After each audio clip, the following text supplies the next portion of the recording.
Lectura de la primera carta del apóstol San Juan 1, 5, 2, 2. Queridos hermanos, este es el mensaje que hemos oído de Jesucristo y que les anunciamos. Dios es luz y en Él no hay tiniebla alguna. Si decimos que estamos en comunión con Él y vivimos en las tinieblas, mentimos y no obramos la verdad. Pero, si caminamos en la luz, lo mismo que Él está en la luz, entonces estamos en comunión unos con otros, y la sangre de su Hijo Jesús nos limpia de todo pecado.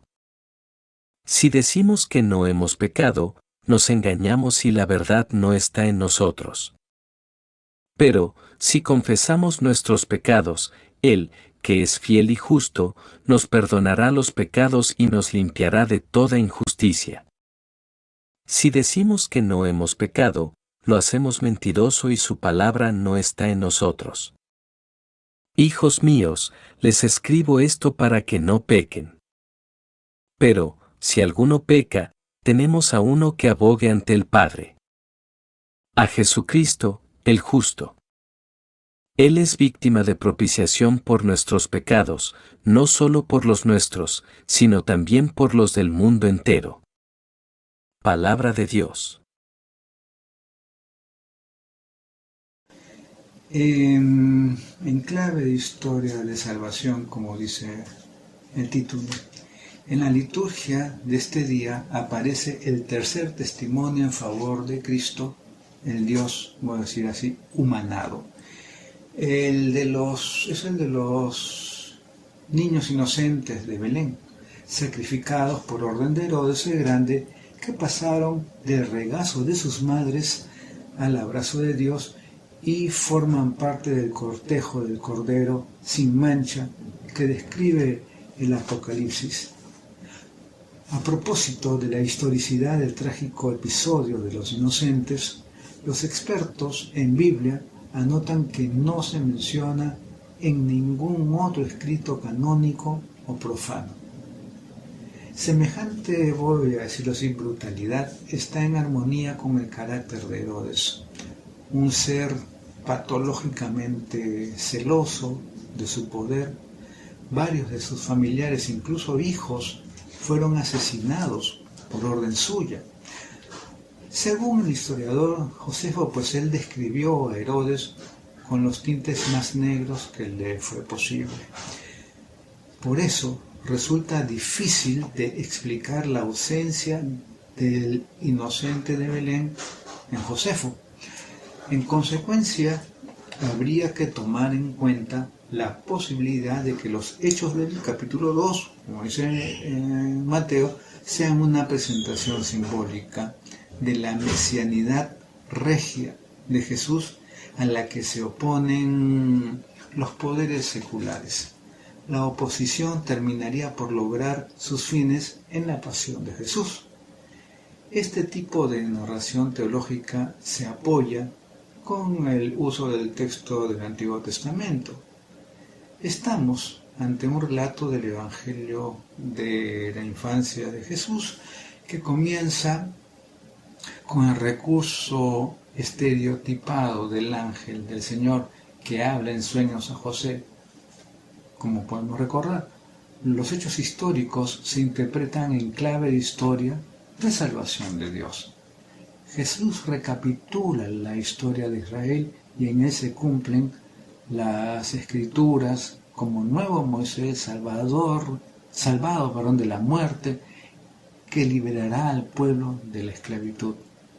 Hay un paralelismo latente entre los primogénitos hebreos sacrificados por el faraón de Egipto y los niños de Belén asesinados por orden de Herodes, entre el destierro de los israelitas que lamenta el profeta Jeremías en boca de Raquel, la esposa de Jacob, cuyos hijos errantes hubieron de emigrar acosados por el hambre y el exilio de la Sagrada Familia a Egipto, entre el éxodo de los israelitas de la esclavitud egipcia y la vuelta de Jesús, María y José a su tierra de Nazaret.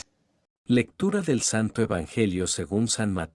Cuando se retiraron los magos, el ángel del Señor se apareció en sueños a José y le dijo: Levántate, toma al niño y a su madre y huye a Egipto.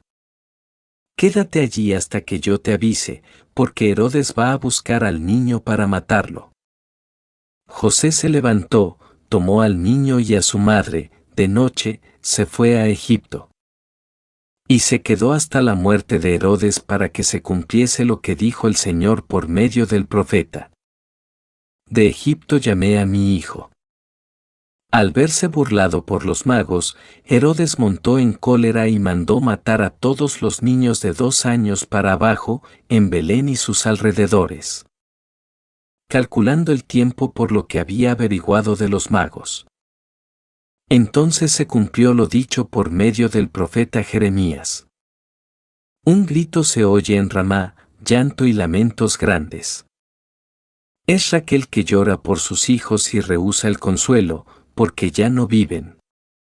Palabra del Señor.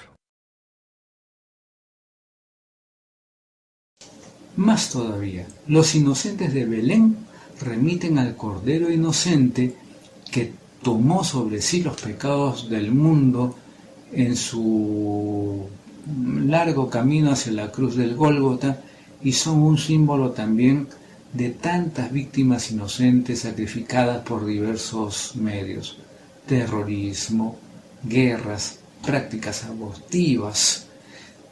Tanto que hay de esto. Finalmente Jesús, huyendo a Egipto con su madre María y San José, es un precursor de la interminable fila de los exiliados de todos los tiempos. La liturgia en la oración colecta de esta fecha, que abre la misa, dice: los mártires inocentes proclaman tu gloria este día, Señor, pero no de palabra, sino con su muerte. Concédenos por su intercesión testimoniar con nuestra vida la fe que confesamos de palabra. Cuando la comunidad cristiana, jerarquía y fieles proclama abiertamente el Evangelio de Jesús y lo testimonia desde dentro con autenticidad, entonces